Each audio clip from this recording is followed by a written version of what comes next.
ஒன்னதான் பாக்குறேன். ஆதி அண்ணன் ரொம்ப பிடிவாதக்காரன். அவன் ஒரு வாட்டி முடிவு பண்ணிட்டான்னு வையன், அந்த ஆட்டவனே சொன்னாலும் அவன் கேட்க மாட்டான். என்ன பண்றது? எல்லாம் அப்படி மாதிரி வில்லனா இல்லாம அவன் கருத்துக்கு நான் போடுறேன். நல்லாப்பா என்னென்னமோ பேசுறாங்க, ஒண்ணுமே விளங்கல. பெரிய இடத்து சமாச்சாரம் நமக்கு எதுக்கு? உனக்கு ஒண்ணு விளங்காதுடா. போக போக புரியும். போ.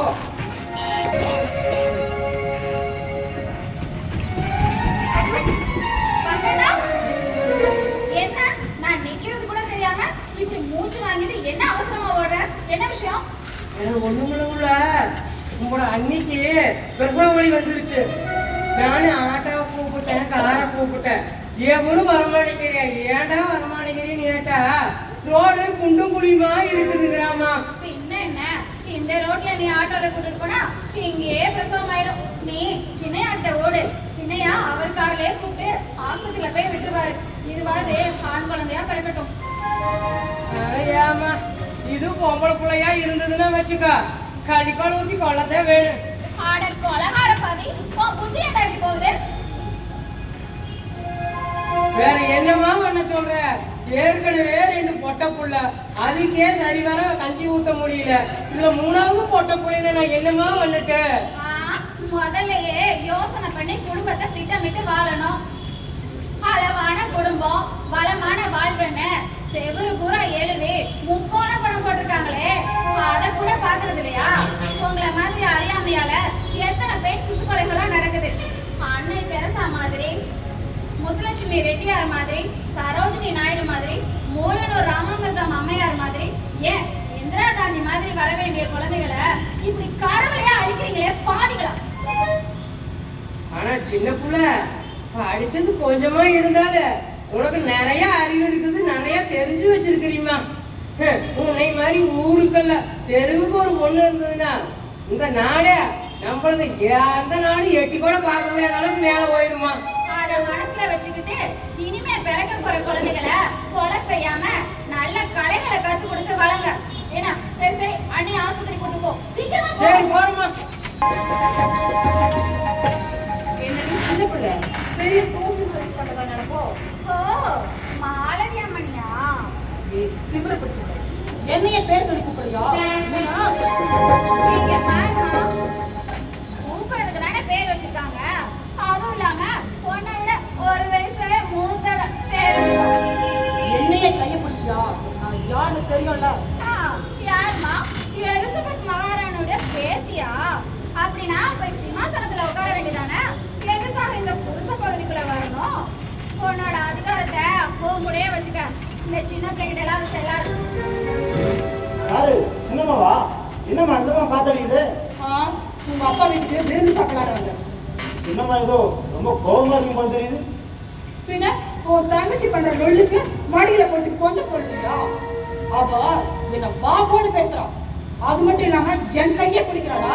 வா போன்னு பொறுமையில பேசிட்டு இருக்கான். கண்டிச்சிடு. நீ மட்டும் ஆம்பளன் கூட பார்க்காம எங்க நினைங்க டாப்பான்னு பேசுற? அப்படி நாட்டி கூப்பிடுதா? நான் பண்ணையாரோட பொண்ணு. சின்னம்ல வாயம் கம்ப்ளைண்ட் பண்ண. அது வெயில் தானமா பண்ணுமா, ஏதாவது உழைப்படும். கழுதியை விடுங்க சரிங்கம்மா. சின்னப்பிள்ள இப்போ ஐயாவும் சின்ன ஐயாவும் பேசிட்டு இருந்தாங்க.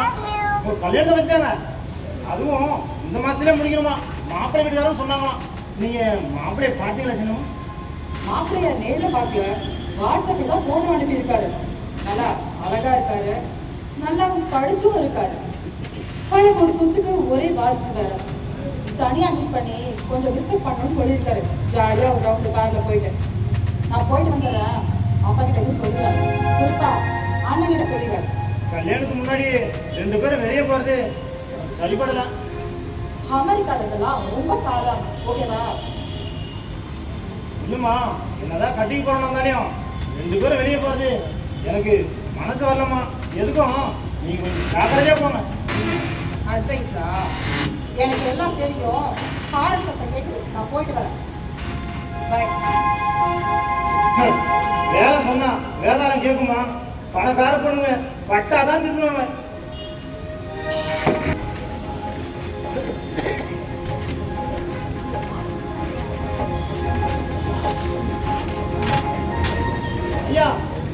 பரபரப்பா இருக்க மாதிரி தெரியுது. மாலதிய காலையிலேருந்தே காணண்டா மாவட்டத்து போக்கு நீங்க வந்தாருண்ணா. ஆமாம் ஐயா, காலையில நம்ம பகுதிக்கு வந்தாங்க, சின்ன பிள்ளைகிட்ட சண்டை போட்டாங்க ஐயா. அதுக்கப்புறம் எங்க போனாங்க என்ன ஆனாங்கன்னு எனக்கு சொல்ல மனசு இல்லைங்க. அம்மா உங்ககிட்ட சொல்லக்கூடாதுன்னு சொல்லிட்டு போயிட்டாங்க. என்னடா உழப்ப மாலதி எங்கடா போனா? என்னடா ஆச்சு அவளுக்கு? சொல்லி அவனை ஏப்பா மிரட்டுறீங்க? நாம மோசம் போயிட்டோம். சாரி, நம்ம வார மரியாதை இல்ல, காத்துல பறக்க விட்டாங்க உங்க செல்ல பொண்ணு. சாரி, என்னடா சொல்ற? அப்பா, நம்ம அந்த தரை பேச்சு கேட்டு மாப்பிள்ளை பார்த்தோம்ல, அது ஒரு தரை நட கொடுங்கனாப்பா. அது மாப்பிள்ளை இருக்கானே ஒரு பாய்கிற கூட பொறிக்கிறாங்க. என்னடா ஆச்சு? நீயா சொல்லி சொல்லேன்டா. காலையில அவன் நம்ம மாலதிக்கு போன் பண்ணி வெளியில ஜாலியா போய் மனசுக்கு பேசுன்னு சொல்லியிருக்கான்ப்பா. இவ்வளோ கட்டிக்கு போறதான நினைச்சு அவன் கூட போயிருக்கிறா. ஆனா அவளை ஒரு லாட்ஜுக்கு கூட்டிட்டு போய் அந்த குழந்தைய எப்படி சொல்லுவாருங்க? என்னடா ஆச்சு பாரி? சொல்லி சொல்லேன்டா. என்னடா ஆச்சு? ஐயா, அந்த லாட்ஜு கூட்டிட்டு போய் அம்மா கிட்ட அந்த பையன் தப்பா நடக்க முயற்சி பண்ணிருக்கிறானுங்க ஐயா. அம்மா அதை தடுக்க முயற்சி பண்ணதுல மண்டையில அடிபட்டு ரொம்ப உயிருக்கு போற நிலைமையில இருந்திருக்கிறாங்க. சின்ன கூட பார்த்து ஹாஸ்பிட்டல்ல சேர்த்து இருக்குதுங்க ஐயா. ஐயோ, என் மண்டையே வெடிச்சிட்டு போகுதுக்கு. எனக்கு அப்பவே தெரியுங்கய்யா, எனக்கு அப்பவே சொன்ன ஐயா அம்மா கிட்ட இந்த மாதிரிலாம் போவேனா, இதெல்லாம் சரி வரான்னு சொன்னுங்க. ஆனா அம்மா கேட்கல, உங்ககிட்டயும் சொல்ல வேணாம்னு சொல்லிட்டாங்க. பாரி, என்னடா ஆச்சு? அப்பா, நீங்க புரிய பேசிட்டு நேரம் இல்லப்பா. மாலதியே அடிப்பட்டு நிறைய ரத்தம் போயிருக்குவா. வேற ரத்த சாக்கின்னு சொல்றாங்க. ஓப்பாக்கு ரத்தம் தேவைப்படுதுப்பா. ஐயோ, ஐயா ஐயா, நான் எப்போ ஹாஸ்பிட்டலுக்கு போனப்போ டாக்டர் சொன்னாரியா, நீங்க சொன்னீங்களே அதே ரத்தம் எனக்கும். உங்களுக்கு எந்த ஆச்சரியம் இல்லைன்னா நானே தரையா ரத்தம். பேசிட்டு நேரம் இல்லை, சீக்கிரம் ஆபீஸ் போகலாம்டா, ஹாஸ்பிட்டலுக்கு போகலாம்டா. ஜாதி நாயம்னா அப்புறம் பேசிக்கலாம்டா. வாங்கடா சீக்கிரம். அப்பா, நீங்க ஒன்றும் கவலைப்படாதீங்கப்பா. இதுக்கு ஒரு மாலைக்கு ஒன்றாகாது. நான் பார்த்துக்கலாம். டேய் வேணா பாரு, நீங்க போய் காரில் இருக்கடா. வாங்கடா சீக்கிரம்.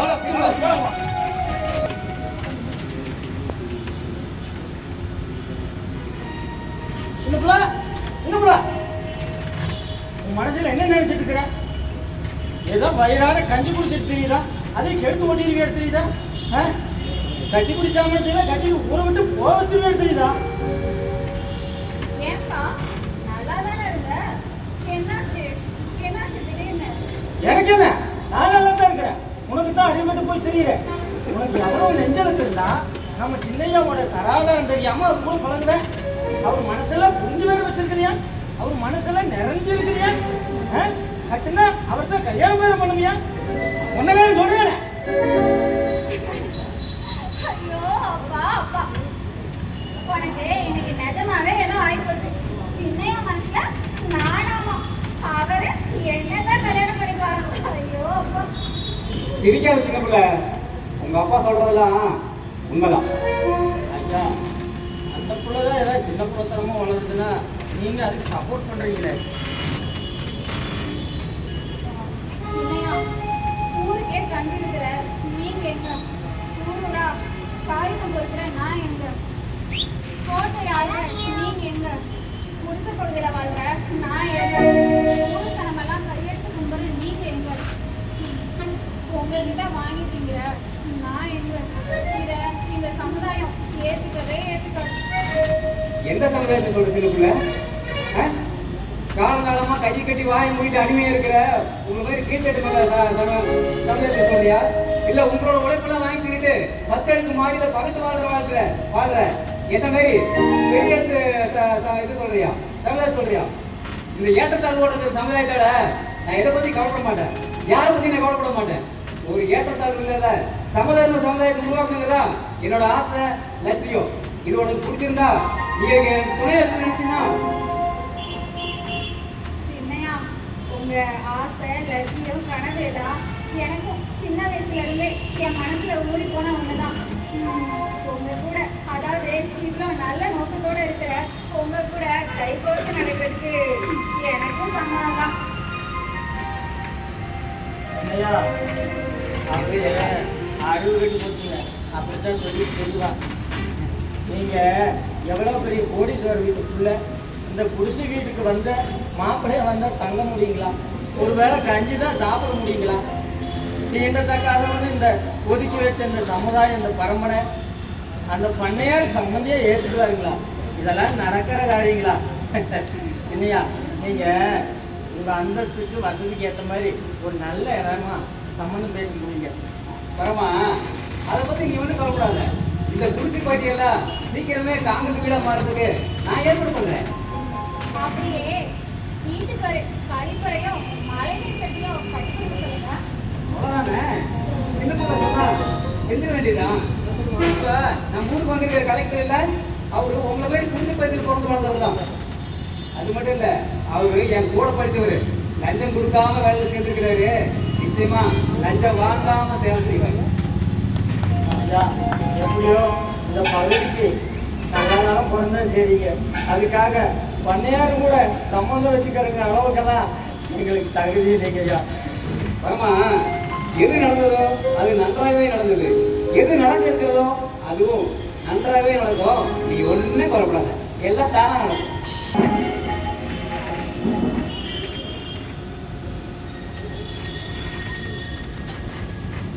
கும்பகோணமா நான் தான் உன்னை கையெழுத்து கும்பிட வேணாம். உன்னை எப்போ பார்த்தாலுமே நான் திமுறா வெறுப்பாக பேசிட்டு இருக்கேன். அதெல்லாம் நீ பொருட்படுத்தாம எனக்கு நிறைய அறிவுரை சொல்லியிருக்கேன். அதெல்லாம் கேட்காம உன்னை முதல் படிச்சுட்டு போன எனக்கு உயிர் முடிச்சு காப்பாற்றிருக்கேன். நான் தான் உன்னை கையெழுத்து கும்பிட வேணாம். என்னம்மா, இந்த உடம்பு உசுரம் உங்க உப்பை தின்னு வளர்ந்த உடம்புமா. உங்க உசுரை காப்பாத்துறேன்னா இந்த உடம்பு உசுரம் எனக்கு எதுக்குமா? அடிப்பட்டது ரொம்ப வலிதான் இருக்கணுமா? தரையிடப்பட்ட அடி வலிக்கல. ஆனால் ஒரு பேச்சு கேட்காம போனதுனால என் மனசுல பட்ட அடிதான் ரொம்ப வலிக்குது. நடந்ததை நினைச்சு கவலைப்படாதுமா. இனி நடக்க போறது நல்லதாவே நடக்கணும்னு அந்த ஆண்டவனை வேண்டிட்டு கலகலப்பா வச்சுக்கணுமா.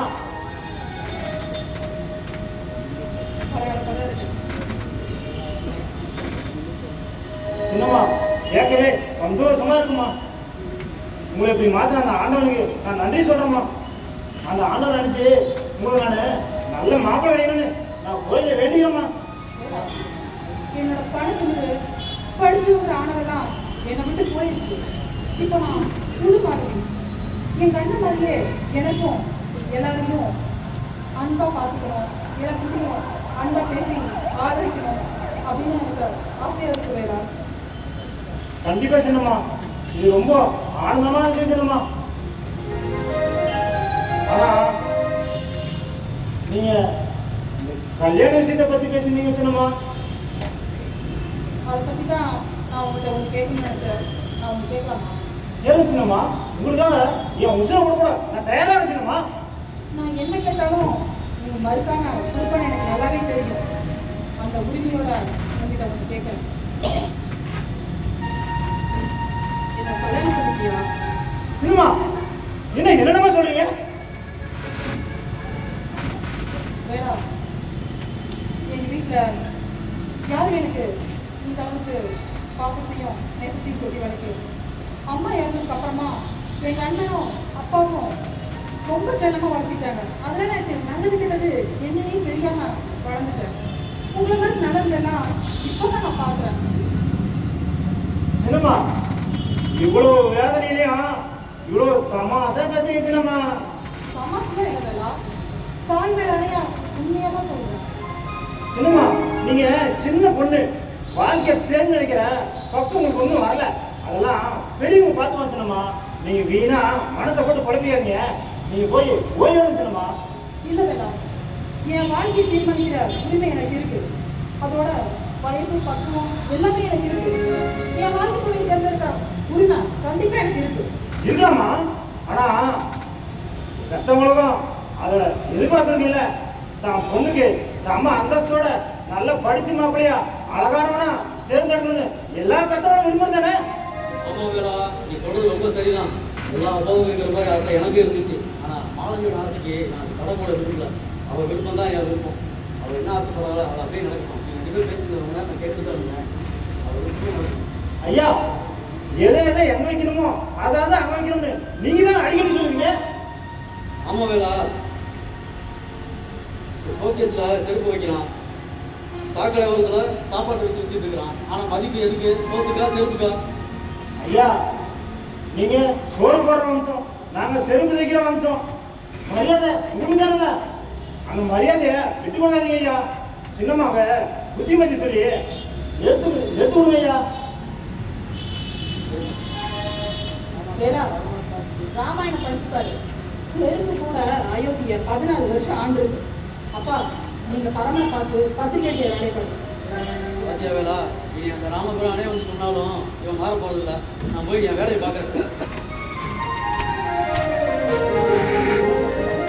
வேலா, ராமர் வில்ல உடச்சு தான் ஜானகி கை கொடுத்தாரு. ஆனா இந்த வேலை வில்லனே இல்லாம மாலதி கை கொடுத்தாரு.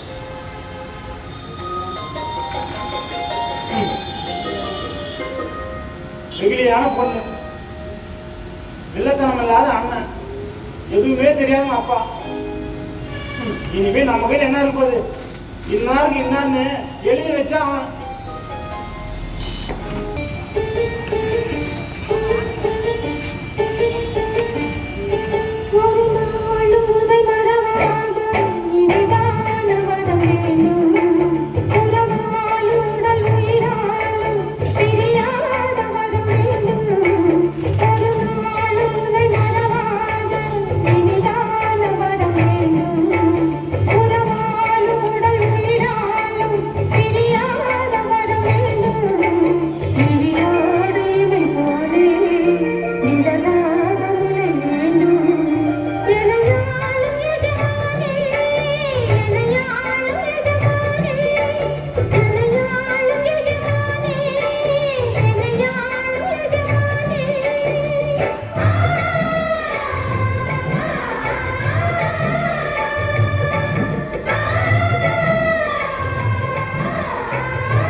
விலகாத நிலை வேண்டும்.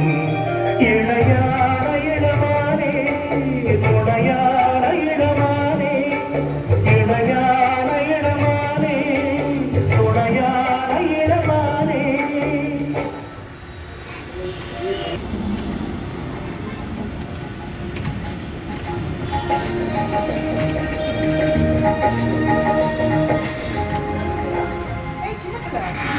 யாரையும் எதிர்பார்த்து காத்துக்கிற மாதிரி இருக்கு. மாலதி அம்மணி, கோட்டையில இருக்கிற நீங்க இந்த குப்பமேட்டுக்கு வந்திருக்கீங்க. யாரை பார்க்கறதுக்கு வந்திருக்கீங்க? எங்க அண்ணனையே வலிச்சு கொண்டுட்டியே. ஒண்ணும் தெரியாத சின்ன கண்ணி, எங்க அண்ணன் விரிச்ச வலையில கண்ணை முடிச்சுக்கிட்டே விழுந்துட்டு. உங்க அண்ணன் விரிச்ச வலையில நான் விழுகிறேன். நாகூர் கடையில் தான் உங்க அண்ணன் வந்திருக்காரு. ஆனா எங்க ஊருக்கு எல்லா வசதியும் கிடைச்சிருக்குன்னா அதுக்கு காரணம் உங்க அண்ணன் தான். எங்க அண்ணன் ஒன்றும் உனக்காக பண்ணல. இந்த சீமா வீட்டு செல்லக்குட்டி இந்த தெருவுல வந்து கஷ்டப்பட்டுக்கூடாது எங்க அண்ணன் எனக்காக பண்ணி வச்சிருக்காரு. அடேங்கப்பா. வேற என்னெல்லாம் பண்றாங்க சொல்லி பார்க்கலாம். வேற என்ன பண்ணாங்கன்னு அண்ணா வருவாரு. என்னம்மா வணக்கம் சின்னம்மா.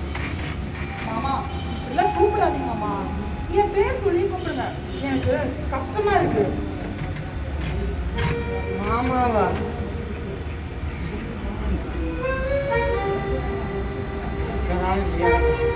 எனக்கு மனசெல்லாம் ஒரு படபடப்பா இருக்குது.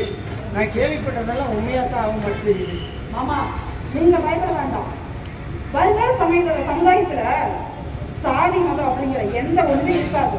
அதனால அது மட்டும் இல்ல, எங்க அப்பா நமக்கு இந்த கல்யாணத்துக்கும் சம்மதிச்சாரு. நீங்க பயப்படாதீங்க. நீங்க பயப்பட வேண்டாம். ஐயா ஆமாப்பா, சமத்துவம் சமதர்மோன்னு சும்மா வெறுவாயில பேசிட்டே இருப்பாங்களே தவிர எத்தனை தலைமுறை வந்தாலும் அது நடைமுறைக்கு வராது. அதனாலதான் நாங்களே புரிஞ்சு முயற்சி செஞ்சு பார்க்கலான்னு இருக்கோம். ஓ, ஐயாவே சம்மதிச்சிட்டாரா? அப்ப யார் சொல்லிதான் என்ன பண்ண முடியும்? இது விஷயமா தான் என்ன பேச வர சொல்லி இருப்பாருன்னு நினைக்கிறேன். நான் போய் ஐயாவை பார்த்துட்டு வரேன். 2 பேரும் பேசிட்டு இருந்தேன். இனிமேல் எங்க 2 பேருக்கு என்ன வேலை? இவ்வளவுதான்.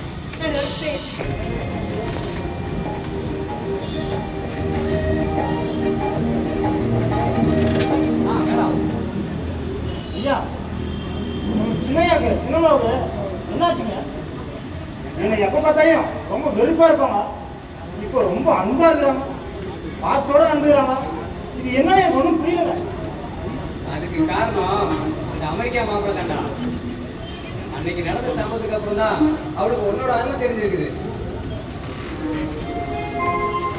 நீ மட்டும் அன்னைக்கு மாலதிக்கு ரத்தம் கொடுத்து காப்பாத்துறீங்கன்னா இன்னைக்கு மாலதி உயிரோடய பார்த்துருக்க முடியாது. அந்த மனிதநேயம் தான் அவளோட மனசை மாற்றிருக்கு. ஐயா, உங்க காலுக்கு செருப்பா இருக்க வேண்டிய உங்க பொண்ணை கட்டி கொடுத்து என் தலையில முகத்தை சுட்டி உங்க பொண்ணை கொடுத்துருக்கீங்க. காகிதம் போயிட்டு இருந்தேன் என் தங்கச்சிய உங்க மருமகளை எடுத்துட்டீங்க. இதெல்லாம் என்னன்னு புரியுங்கய்யா. நானும் முற்போக்கு சின்னவாதியாக தான் இருந்தேன். ஜாதி மதத்தெல்லாம் எழுதிட்டு தான் இருந்தேன். எங்கள் அப்பா அம்மாவோட ஆதரவு இல்லாதனால அவங்க எல்லாம் பார்த்தீங்கன்னா ஜாதி மதம் அந்தஸ்து கௌரவம் போகவே கட்டிப்பிடிச்சிட்டு இருந்தாங்க. இப்போ அதெல்லாம் மாற்றுறதுக்கு என் பிள்ளைங்க மூலமாக எனக்கு ஒரு வாய்ப்பு எடுத்திருக்கு. நான் மாற்றிக்கிறேன். இப்போ எங்க மூலமா உங்க லட்சியம் நிறைவேறும் போது இல்லைப்பா?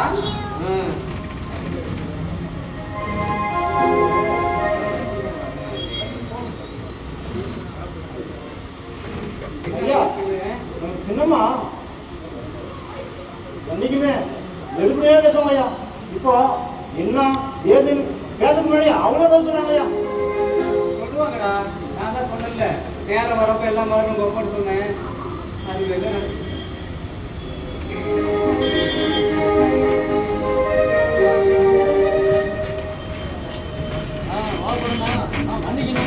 வாங்க சம்பந்தி, மாமல்ல. ஆமா மாலதி, மாமனார் வீட்டுக்கு போய் வீட்டை தான் பார்த்துட்டு வந்துட்டியா? வீடெல்லாம் பிடிச்சிருக்கா?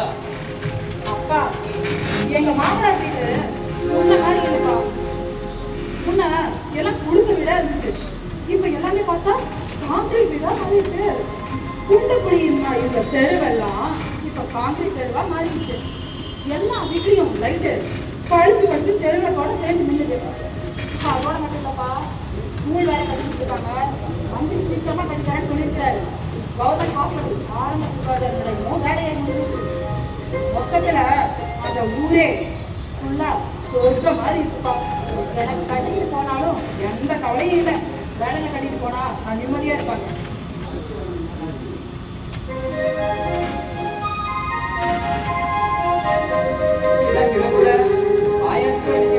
உனக்கு பேசுறதுக்கு ஒண்ணும் கிடைக்கலையா? போதும் என்னையே புகழ்ந்துட்டே இருக்காதீங்க. அதுக்கு முழு காரணம் உங்க அண்ணன் தான். 2000 ஆண்டுகளுக்கு முன்னாடியே நிறைய பெண் புலவர்கள் படிச்சிருக்காங்க. ஔவையார், காக்கை பாண்டியார், நச்சனையார்னு இன்னும் எத்தனையோ சொல்லிக்கிட்டே போலாம். ஆனா இடையில பெண் பிள்ளைகளை படிக்காம பண்ணதெல்லாம் யாரு? 2000 வருஷத்துக்கு முன்னாடி சாதி மதமே இல்லை. இடையில இந்த ஆழ்வார்ந்த பூதியில் யாருன்னா தெரியல. ஆண்களை உள்ளவங்களும் நம்ம நாட்டோட நாகரிகம், பண்பாடு, கலாச்சாரம் இது எல்லாமே மாறி போச்சு. ஆரியம் உள்ளவங்கன்னே நம்ம தமிழ் மொழிக்கு இருக்கிற தனித்தன்மையும் மாறி போச்சு.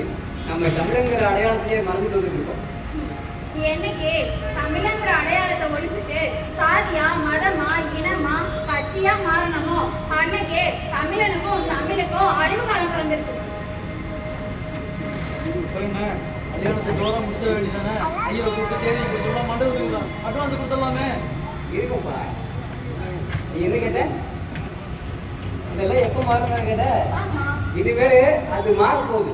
நம்ம தமிழ்நாட்டில் மட்டும் இல்லை, இந்த இந்தியா துணை கண்டமே கூடி சீக்கிரம் அந்த விடுதலை பார்க்கத்தான் போகுது. நாமளும் அதை பார்க்கத்தான் போகிறோம். அதுக்கு எல்லாரும் எங்க அப்பா மாதிரி கலப்பு திருமணத்தை ஆதரிக்கிறவங்க தான் இருக்கணும். சின்ன பிள்ளை மாதிரி எல்லாரும் சமூக சேவை ஏற்று பண்றவங்களா இருக்கணும். கண்டிப்பா எல்லாமே மாறும்.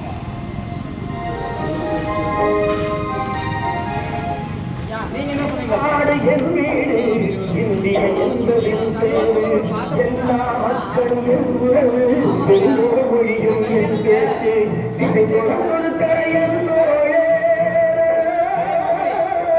நான் தங்கராஜ் அவர் தலையில தலைமையேற்று நடத்துவாருன்னு உங்க எல்லாத்தையும் தெரிவிச்சுக்கிறேன்.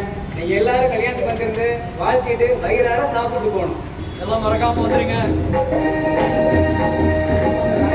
பாட்டை போட்டுருவாங்க.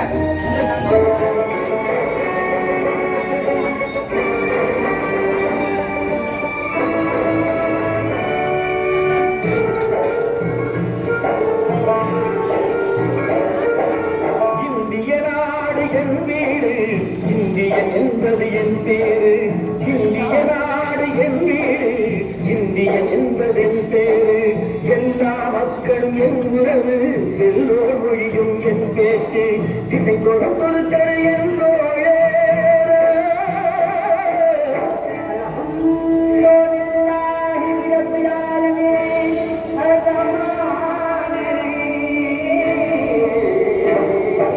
இதை கொடுத்த என் தோழே, தேவன் இயேசுவும் என் கடவுள்.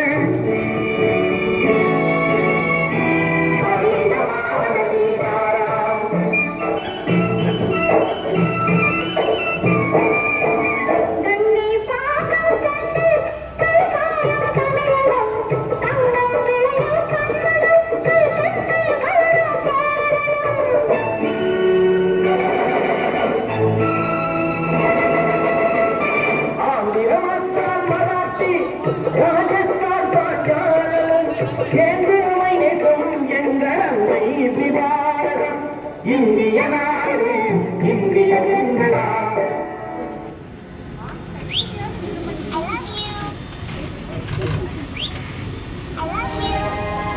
இவ்வளவு நேரம் எங்க நாடகத்தை பொறுமையா பார்த்துருந்த எல்லாத்துக்கும் ரொம்ப நன்றி.